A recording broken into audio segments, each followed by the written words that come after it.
All right, I think we're live again. My apologies for the audio screw up. We're back again with Dr. Don Livermore here in Winnipeg at the Manitoba Club. Amazing event tonight. Before we talked, it was kind of like a pre-show. Now this is after everybody's gone. Fantastic whiskeys. Give me a run through of all the whiskeys that we tried tonight. Yeah, it was an amazing night. We started out with the J.P. Weiser's 15 year, and then we proceeded with the Northern Border Collection from 2018. It was a fantastic evening. It was probably over $500 worth of whiskey here tonight. And there were some fan favorites. I think the Pike Creek 21 year European oak finish was the favorite at my end of the table tonight. But I think really what it demonstrated is the versatility of Canadian whiskey and the adaptability that we can make different styles, different flavors. I think it compared nicely with the food we had tonight. What a great category. It was great. Canadian whiskey. Great pairings. I really liked, oddly enough, the endive, which was kind of like a bitter endive vegetable, paired with Lot 40, and I thought that it brought out some sweetness to the Lot 40. Yeah, I mean, Chef did a fantastic job pairing the whiskeys as we went along. You can tell he wanted to go to more of the traditional style of whiskey, with starting with the J.P. Weiser's 15 year, and then getting into the Gunnar Hammer Worts, the 11 Souls, which is very complex whiskey. We got 11 different ingredients in that blend of whiskey. It won the top blended whiskey last year, and I think he paired it nicely with the entree. And then the Lot 40 cask strength, the 11 year, I find it has a nice anise note to it. Every time I have that one, and whatever occasion I have, it's got just that pepperminty or that anise to it, which I find is extraordinary. And then I think he finished it off quite well with certainly the Pike Creek 21 year and certainly the J.P. Weiser's 35 year. Wow, I mean, amazing. What a treat. I mean, these whiskeys, they won't be able to reproduce or make again, and I think the group here tonight had a great appreciation of what Canadian whiskey is and how it contributes to the Canadian economy, and what a wonderful evening here. Right. I learned some amazing stories thanks to you, so many things I didn't know, and to learn that the Canadian economy was largely like everything was running thanks to all of these amazing distilleries in Ontario. I think it was mainly Ontario that was the distilling capital of Canada. Yeah, well, that's early Canadian life, right? It was Ontario and Quebec. Yeah. Often when I say my whiskey tastings that Canada was built on whiskey, and what I mean by that is if you look at Canada, we were not taxed as a nation until 1917. We were 50 years a country before there were taxes paid. Can we go back? Tax. Yes, as income tax. I know. Yes, I know. We all want that. But in early Canadian life, 50 years. Imagine that, 50 years without paying income tax, and the largest taxpayers in Canada was the whiskey producers. Gunnar Hammer Worts was number 1, Herriot-Watt was 2, Weiser's was 3, Corby was 4, Seagram's 5. They were the 5 largest taxpayers in Canada, and I'll say Canada was built on whiskey. And the other innovative side of Canadian whiskey is that Canadian whiskey was the first whiskey category that mandated a minimum aging requirement. And most people think, Scotch, because they invented whiskey. No, Canadian whiskeys. The government forced it on us in 1890. Nobody in this room knew that. I think maybe I was the only one who had read up on that, thanks to I think someone you know, Davin de Carrigamont. Yeah. So in his book he mentioned that, and that stuck in my mind. And I thought, wow, amazing that Canada was first to have the minimum 3-year age requirement. Yeah, and the Canadian whiskey producers, quite frankly, hated it because they had to sit on inventory. It's cost to them. The government forced it on us so they could count all the barrels all the way along through the process.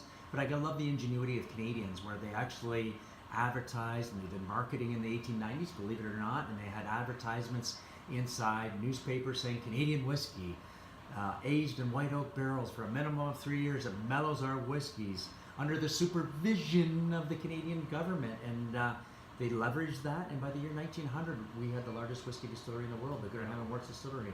That's why I keep saying Canada was built on whiskey, and I honestly believe we've got a great category to play with. There's many things we can do with creating styles of whiskey. Tonight we have 5 different ones. You couldn't even tell they're from the same distillery.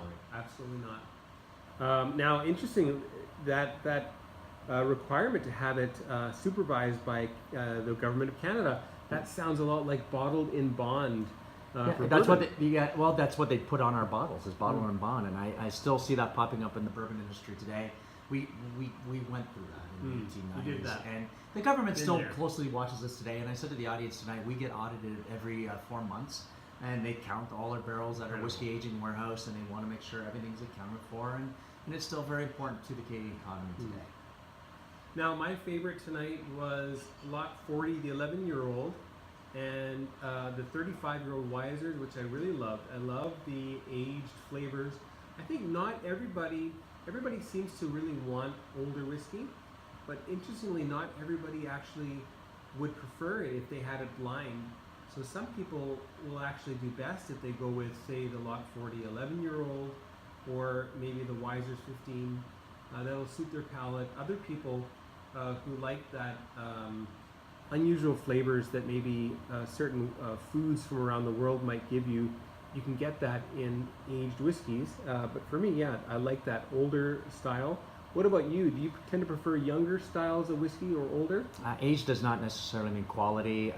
For myself, I think age is a terroir, so it depends which whiskey that you have around the world.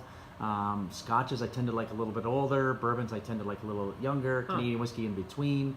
And it's kind of how much of that green apple flavor is indicative of age. Also, you got to consider many things, and I'd encourage your audience to certainly look me up.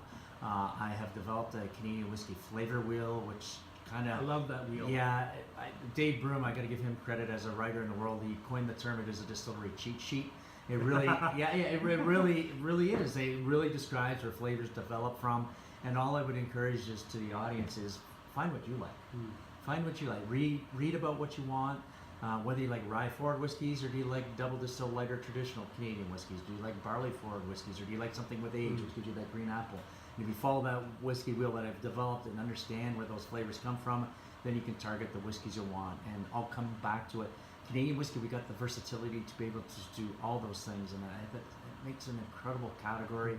I talked about it tonight that I believe that Canadian whiskey is the most innovative, creative, adaptable style of whiskey there is. All we have to do is be made of grain, fermented, aged, and distilled in Canada, aged in a wooden barrel of less than 700 liters for a minimum of 3 years.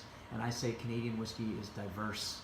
Isn't that Canada? I think Absolutely. I think it really represents really us as a nation, as our whiskey style, and I can't say enough about that. You're absolutely right. So many different styles, different flavors is all amazing. And whether you want to spend $20 in Canada, or whether you want to spend $200, we run the gamut of prices and flavors. And yeah, I'm really, really happy to be back in Canada to enjoy a lot of these. And I wasn't able to get anything in Korea like that. That's where I was for a while when I started the channel. Lot 40, I had to have my parents bring in from Canada. Thank God they did. Beautiful stuff. And anyway, glad to be back to really get into this. So you'll see a lot more Canadian whiskeys on WhiskyWhistle.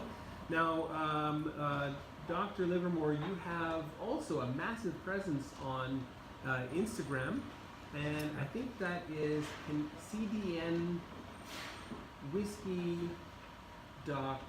Is that right? That's correct. CDN Whiskey Doc. That's whiskey without an E in Canada. Yes, CDN Whiskey Doc. I'm on Instagram. I'm also on Twitter, and I do LinkedIn as well. Follow me. I talk about whiskeys we're releasing. I talk about our production process. I talk about where I go around the world talking about Canadian whiskey, and I think it's an interesting follow in the life of a master blender. Now, two more things. Number one, you had a quiz question tonight. Who are the two master blenders that have a PhD in distilling? And I think I know the answer.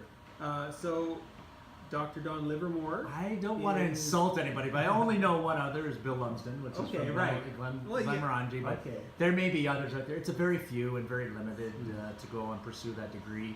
A lot of people with the PhDs in brewing and distilling tend to go to the brewing or the beer side of the business. Yeah. So for us to be in the distilling business, it's very rare.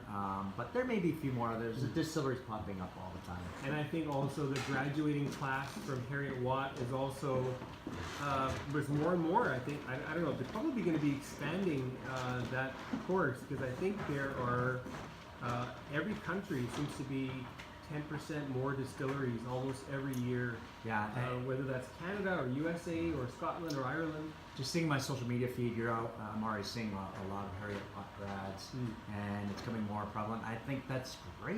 Yeah. I mean, you're going to have some exceptional whiskeys made today, tomorrow, and certainly in the future. I think that brewing and distilling program is going to make some exceptional whiskeys as we go on. And what a great category to be in this business. All right, now my final question, which I asked earlier that was actually silent because I had a mic fail, was where do you see Canadian whiskey going in the next 5 to 10 years? It's an interesting question, and for me, as a master blender, I think the most important thing that I do is get out there and talking to consumers what they want, what they're looking for, what they find interesting. That steers the ship and sailing here. I do listen to you. If people want to tell me what things they like and what they want to see, I listen. Today, certainly rye whiskeys are very popular. I'm looking at very specific hybrids of rye.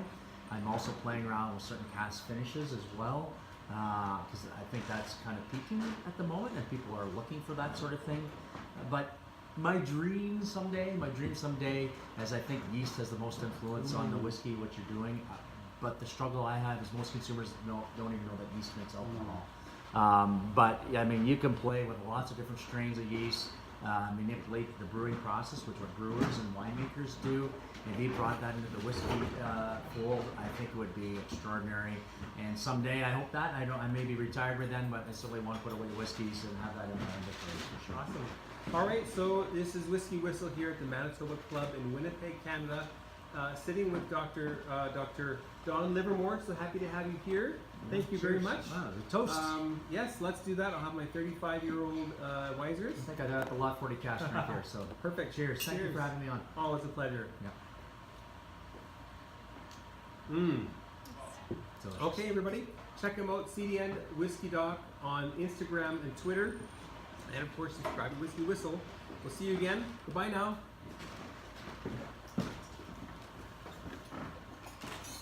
All right.